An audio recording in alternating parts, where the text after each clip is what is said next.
Los efectos secundarios más típicos de las quinolonas son la fotosensibilidad, la alteración de los cartílagos articulares y de crecimiento.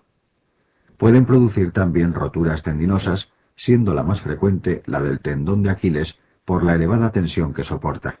Dado que atraviesan la barrera hematoencefálica, pueden causar insomnio y sensación de inestabilidad.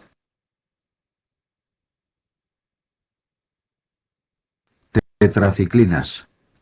Las tetraciclinas son antibióticos bacteriostáticos.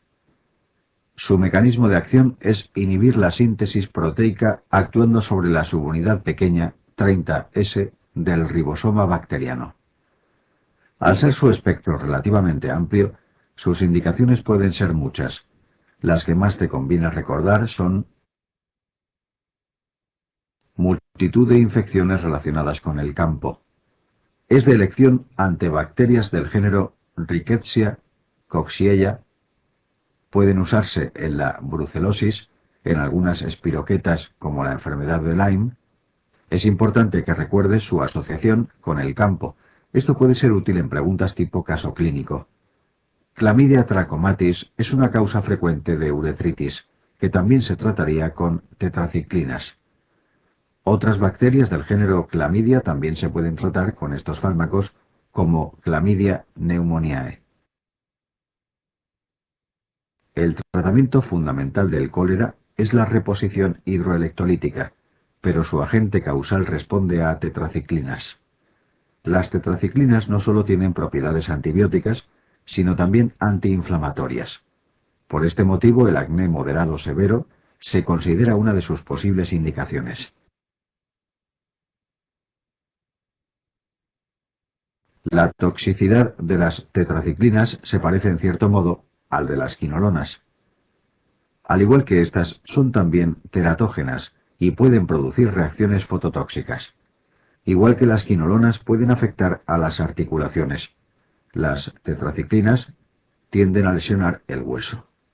Un efecto muy característico es la coloración permanente que provocan en la dentadura cuando se administran en niños.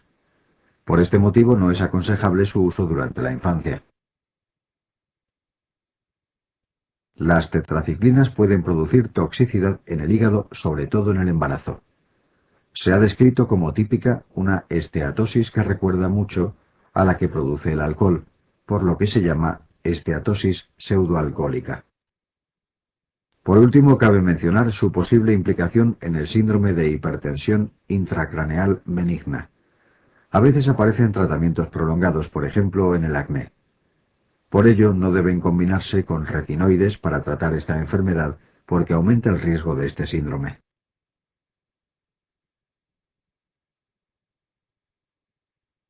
Macrólidos.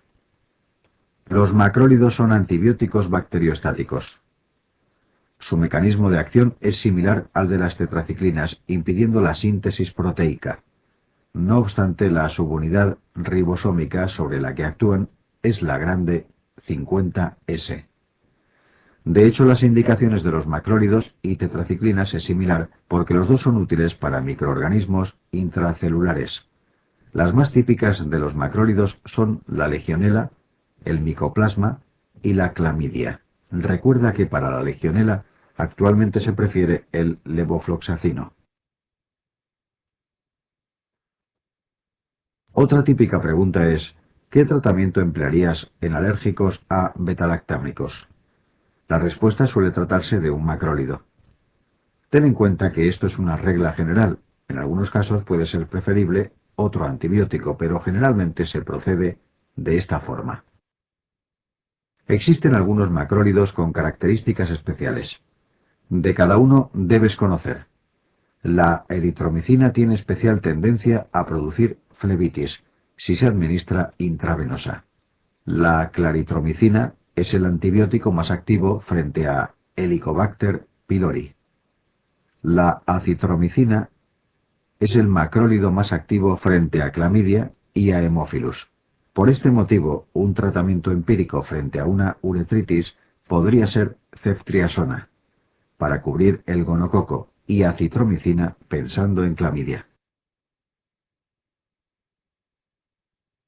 El efecto secundario más frecuente lo constituyen las molestias gastrointestinales. Esto es especialmente cierto en el caso de la eritromicina, que es un análogo estructural de la motilina. Por este motivo, hace muchos años se utilizaron macrólidos para la gastroparesia diabética al acelerar el tránsito. Otros efectos menos frecuentes son la toxicidad auditiva y la hepatotoxicidad. Recuerda que hasta ahora ya hemos mencionado 3 grupos de fármacos tóxicos para el oído: aminoglucósidos, glupopéptidos y macrólidos.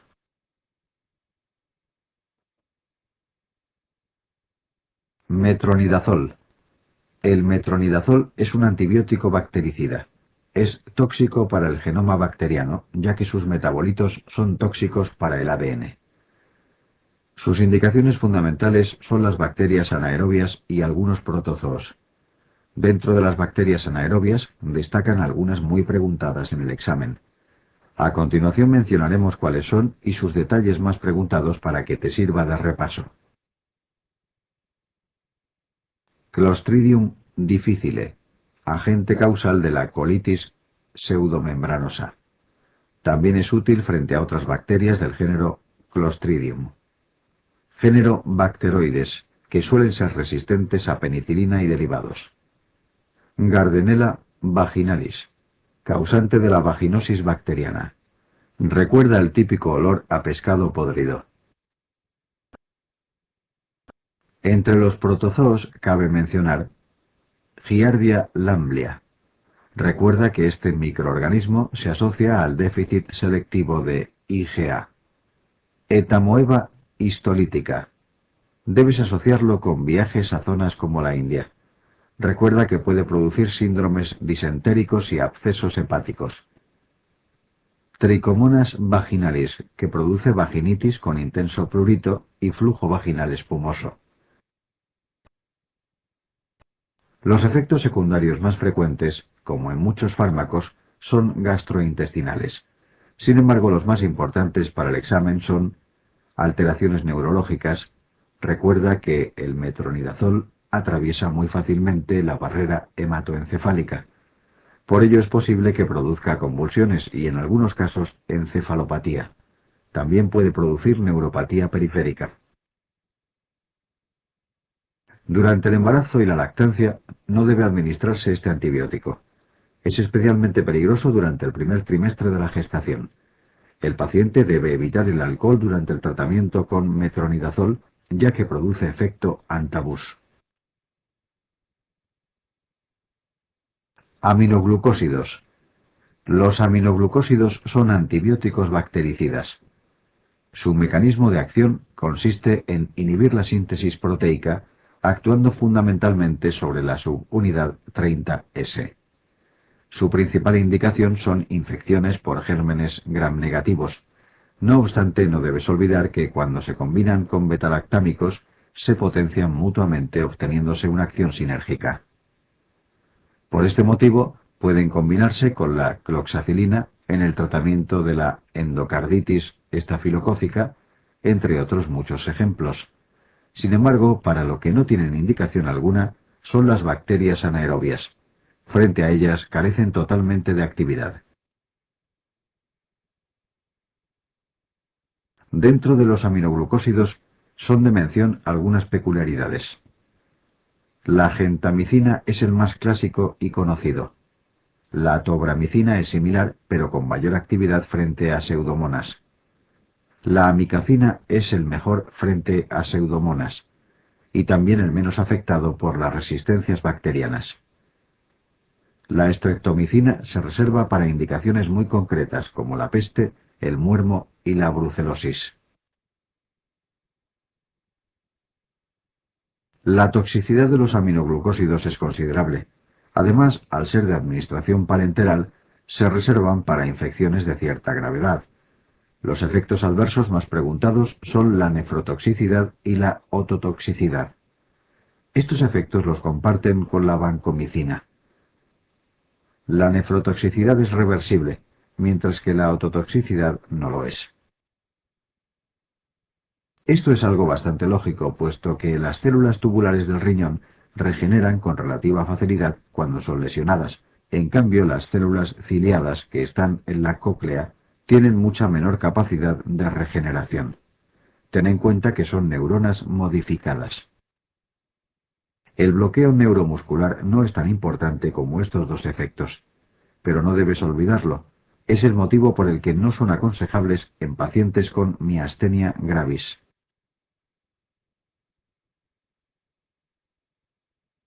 Clindamicina. La clindamicina pertenece al grupo de las lincosaminas. Es un antibiótico inhibidor de la síntesis proteica que actúa sobre la subunidad ribosómica 50S. En cuanto a su espectro, ofrece una buena cobertura frente a grampositivos y anaerobios, pero no es un buen antibiótico frente a gramnegativos. Entre sus efectos secundarios, lo más frecuente son las molestias digestivas. Según algunas series, puede aparecer diarrea hasta en un 20% de los pacientes. No obstante, lo más típico es la aparición de la colitis pseudomembranosa. Este cuadro se describió en el contexto de la toma de clindamicina y se debe a Clostridium difficile. Otro posible efecto secundario, aunque más raro, es la hepatotoxicidad. Linezolid y Sinercid. Existen algunos nuevos antibióticos cuyo uso aún no está muy extendido. Se trata del linezolid y de la quinaspristina dalfopristina. Para evitar el trabalenguas a este último se le llama Sinercid, su nombre comercial. Su espectro se limita a gérmenes gram-positivos. Por ello, en clínica suele reservarse para infecciones por microorganismos multiresistentes como estafilococos y enterococos. Fármacos antituberculosos. Los fármacos antituberculosos son muy preguntados en el examen.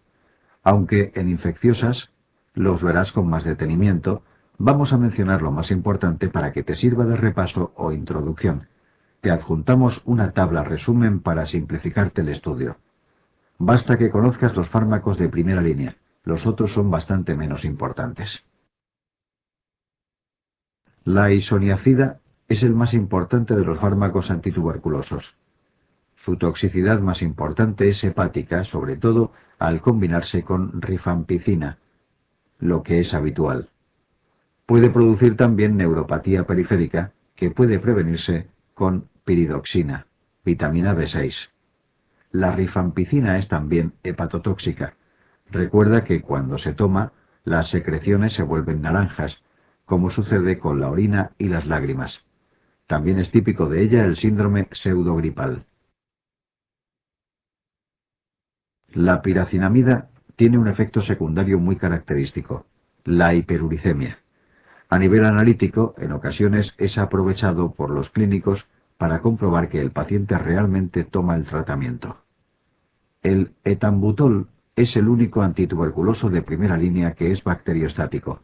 Todos los demás son bactericidas. Si tienes que recordar un efecto secundario, que sea la neuritis óptica. La estreptomicina es un aminoglucósido y como tal es ototóxico y nefrotóxico. No obstante, es el menos empleado de los fármacos mencionados.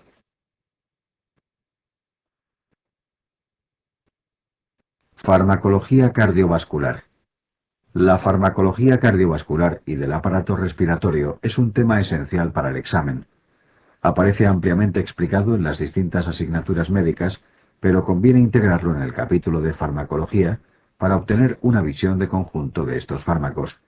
Presta especial atención a los betabloqueantes, IECAS y diuréticos. A continuación vamos a revisar los aspectos más esenciales de cada grupo farmacológico.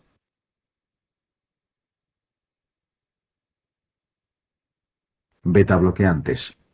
Los betabloqueantes, como su nombre indica, bloquean los receptores beta-adrenérgicos, antagonizando la acción de las catecolaminas sobre ellos. Existen diversos tipos de receptores beta. Como sabes, los receptores beta a nivel cardiovascular son los llamados beta-1. La acción de los betabloqueantes puede ser selectiva sobre este tipo de receptores, como sucede con el atenolol, o no selectiva, como ocurre con el propanolol. Las indicaciones más importantes son: a nivel cardiovascular, prolonga la supervivencia en pacientes con infarto agudo de miocardio, así como en la hipertensión arterial. También tienen propiedades antiarrítmicas y están indicados en la miocardiopatía hipertrófica. Se ha demostrado que en la insuficiencia cardíaca también mejoran el pronóstico siempre que no esté descompensada. Existen varias patologías neurológicas que se pueden beneficiar de ellos, como el temblor esencial y la migraña. Tienen un papel en algunas patologías endocrinas, como el hipertiroidismo y el feocromocitoma. El propanolol se emplea en la hipertensión portal para su prevención primaria y secundaria si se acompaña de nitratos.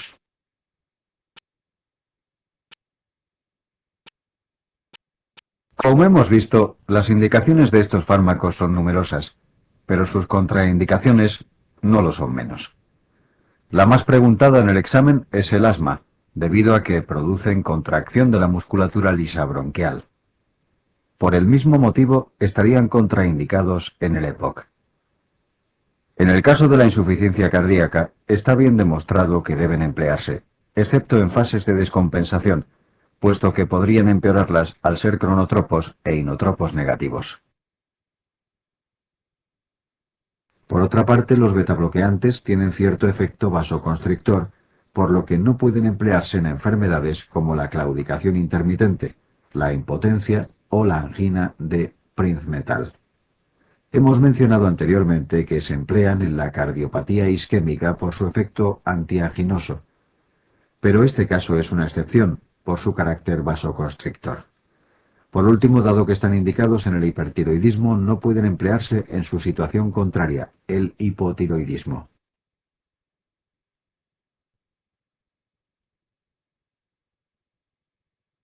Diuréticos. Mecanismo de acción. Los diuréticos son un grupo de fármacos esenciales para el examen. Vamos a comenzar repasando su mecanismo de acción. Los diuréticos del asa actúan sobre la parte ascendente del asa de Henle. A este nivel impiden la reabsorción de sodio, cloro y potasio, por lo que aumenta la eliminación urinaria de estos iones.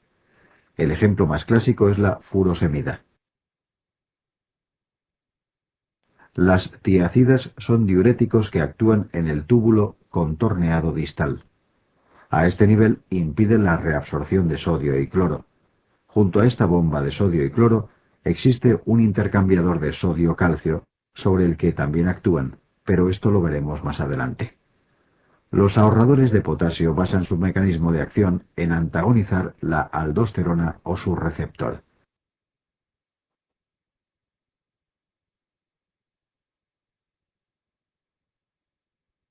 Los diuréticos más potentes son los del asa seguidos de las tiacidas.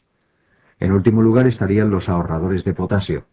Sin embargo, en pacientes cirróticos con ascitis y edemas son más potentes los ahorradores de potasio, como la espironolactona.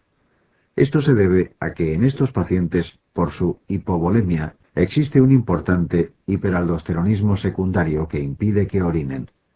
Por ello, la espironolactona es el más eficaz en este cuadro clínico.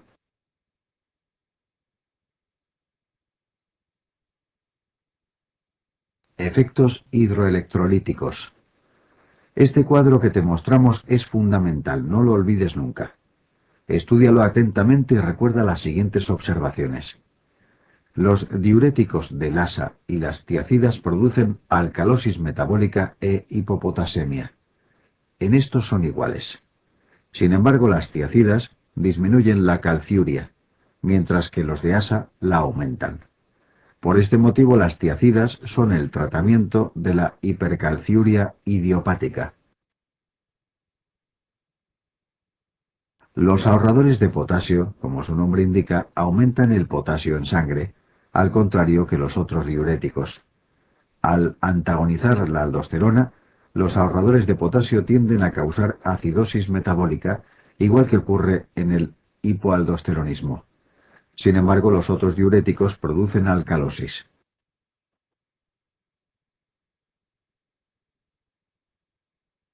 Efectos adversos y observaciones. Para concluir con los diuréticos, te presentamos otra pequeña tabla con algunos efectos secundarios muy típicos de cada grupo. Observa especialmente lo que ocurre con la espironolactona.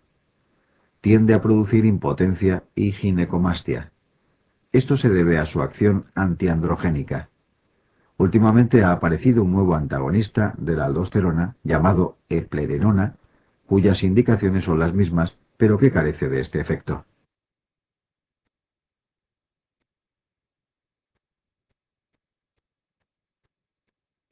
Existen otros diuréticos, como el manitol y la acetazolamida, pertenecientes a otros grupos.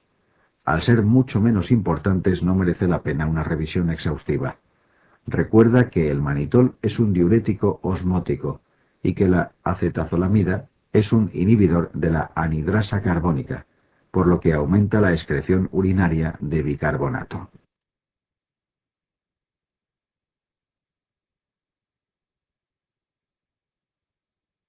Inhibidores de la enzima de conversión. Los inhibidores de la enzima de conversión, IECAS, son un grupo de antihipertensivos más modernos que los betabloqueantes y diuréticos.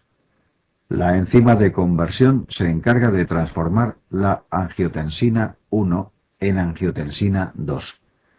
Esta tiene efectos vasoconstrictores, de ahí el interés de impedir su síntesis, porque de este modo se reduce la presión arterial.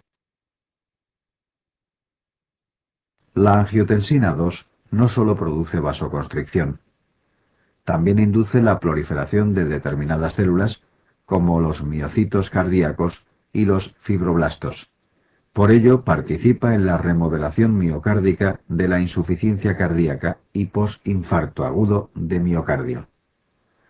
Este es el motivo por el cual prolongan la supervivencia en pacientes con estas enfermedades. Algo parecido sucede con la espironolactona, puesto que inhibe la aldosterona, también implicada en el remodelado. Por ello, la espironolactona también mejora la supervivencia.